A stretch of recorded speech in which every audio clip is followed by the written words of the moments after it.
Hey, what's up YouTube? This is Foxtail Digital coming to you again with Black Girl Stocks, and this is another installment of our stock indicator series where we're just going to break down different chart indicators and how you can use them. So in this video we're specifically going to be talking about moving averages, and so that's basically just a stock indicator that you can use to show the price direction of the trend and to also highlight support and resistance levels. So this is going to be a key tool to finding your entry and exit points. This video is well overdue. A few of you guys requested it, so let's go ahead and let's get into it. But first, if this is your first time watching this video, please make sure that you click that thumbs up button. It really helps the channel. Also subscribe, click that notification bell so that you get notified anytime I upload a new video for you guys. All right, so the moving averages are definitely one of the top group indicators that I use, whether that's for swing trading or doing short positions during the day. So there's going to be two main types that we're going to break down,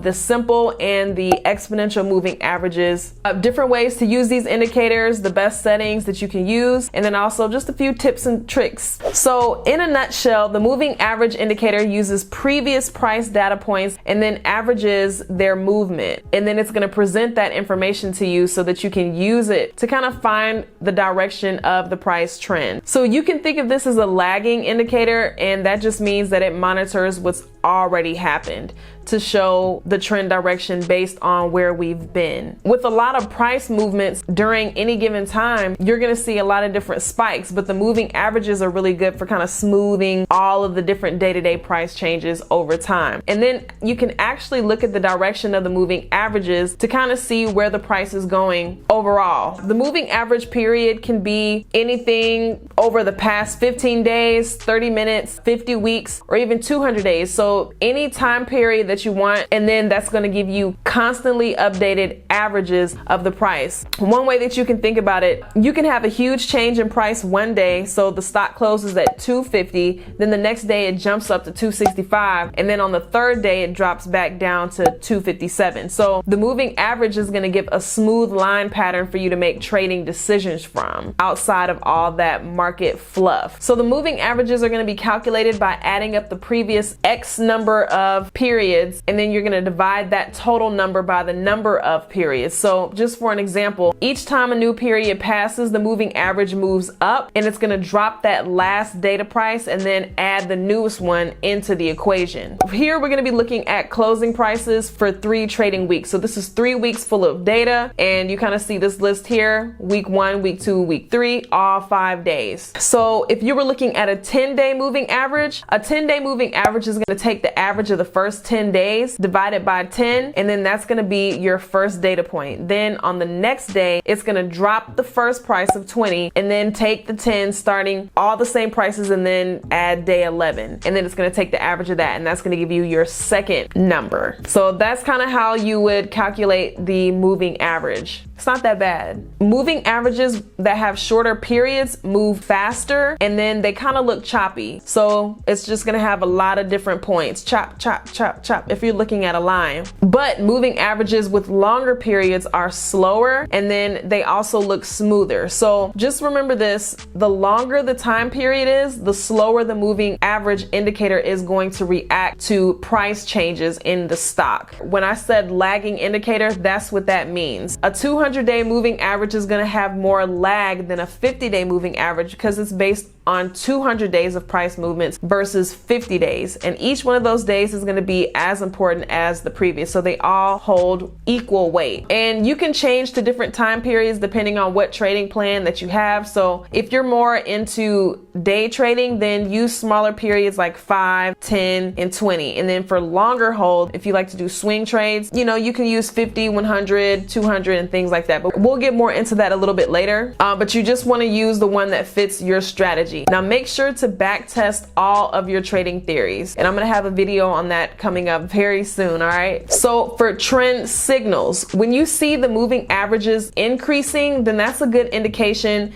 that the stock is in an uptrend and that the prices are actively increasing. So you're getting that increased average. But vice versa, when the moving average is dropping and you see it's kind of in a downward slope, then that's a good indication of a downtrend. And a lot of investors use multiple different moving averages with different periods to compare the averages of the price and then to kind of see where the stock is going early. So one thing that you can do is you can use one short period and then one long period. So it doesn't really matter what it is. You can use 5 and 10, you can use 10 and 20, you can use 50 and 200, just have one shorter than the other one, and then you're gonna have one long one. Well, duh. And so what you can do is you can use crossovers to gauge entry and exit points. A bullish crossover happens when a short period moving average crosses over a long period moving average. So you can kind of see on the stock chart, anytime you have a short crossing over the longer term, then that's definitely a good sign that that stock is about to go up. And then with bearish crossovers, that's when you're gonna see the longer period moving average cross above the shorter moving average, okay?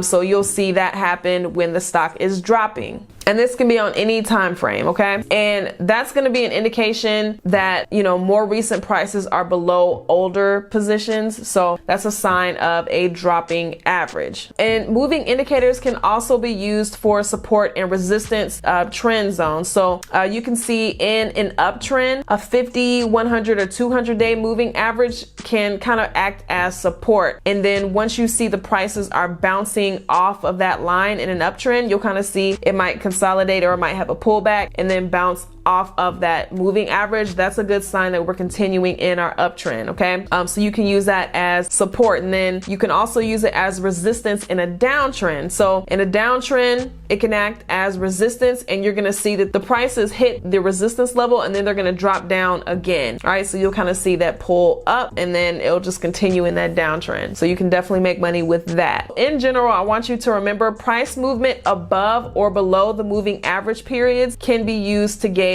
where a stock is going. So when you see a stock's price move above the 200-day moving average, then that definitely can be used as a bullish signal. And then on the opposite, if a stock moves below a moving average, that can be an indication that the stock is dropping. So a lot of above and below. It's really important. There are going to be two different types of moving averages that you're going to see, and those are the simple and exponential moving averages. And let's take a look at each of those. So the first one is the simple moving average, and just like the name suggests, the way it's calculated is pretty straightforward. Like we talked before, you're just going to take a number of data price points over a period, get that average, and that's going to get you, you know, your moving average. So if you have a list of prices over 10 days, then this would be what that calculation would look like. Now the EMA line is a lot more advanced, so it has a more advanced calculation and it focuses more on newer prices than the entire list of data equally, like the simple moving average. So this is going to be the equation, and I'm not really going to go too much into that, but a 10-day EMA weighs about 18% on the more recent price, and each of the data points after that become more and more worthless. It'll work by taking the differences in the current EMA and the past EMA, adding those together, and then adding that to the past EMA. For EMA, the shorter the period, the more weight is going to be applied to the last price. So the big difference between the SMA and the EMA indicators are their speed and how they track price action. So the EMA is going to move a lot faster than the SMA because it gives more importance to the more recent price action and direction changes. All right, so EMA sees price changes faster than the SMA. So this can be a plus and a minus because by reacting to more price movement, you're going to have a greater chance of getting wrong signals early. So a lot of fake outs. The SMA moves a lot slower, so it's gonna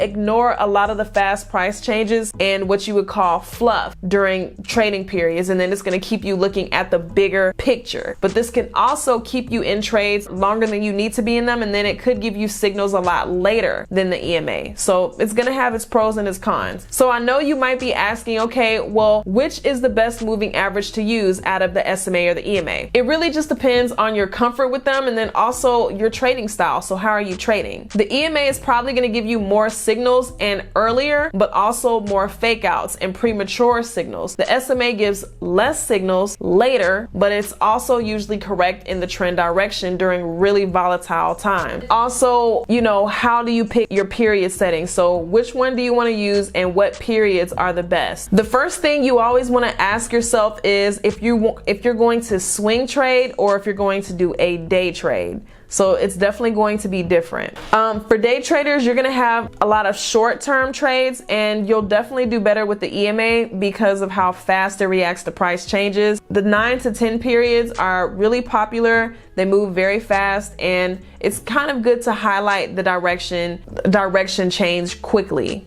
The 21 period is a very accurate average, and you can kind of use that if you're riding in a trend already. So if you want to know, okay, how's the trend moving, you can do something a little bit wider like the 21. So let's say you have a stock that's been uptrending for a while and you want to keep riding that wave. The 21 period is going to help you find entry and exit points with that. Broader is the 50 period, and that's going to be good for long-term results and long trends. So a lot of times you'll hear me say, oh, okay, well right now we are just now crossing above the 50-day moving average or something like that. So you can kind of use that, but that's for day trades. For swing traders, for the most part, you're usually looking at higher time periods, so further back, like week chart or 180-day charts for doing your swing trades. So it's definitely going to help to utilize the SMA line first and higher period moving averages, and that's really going to help you smooth out those prices and see long-term trends. So if you were doing shorter term swing trades, like maybe a week or two,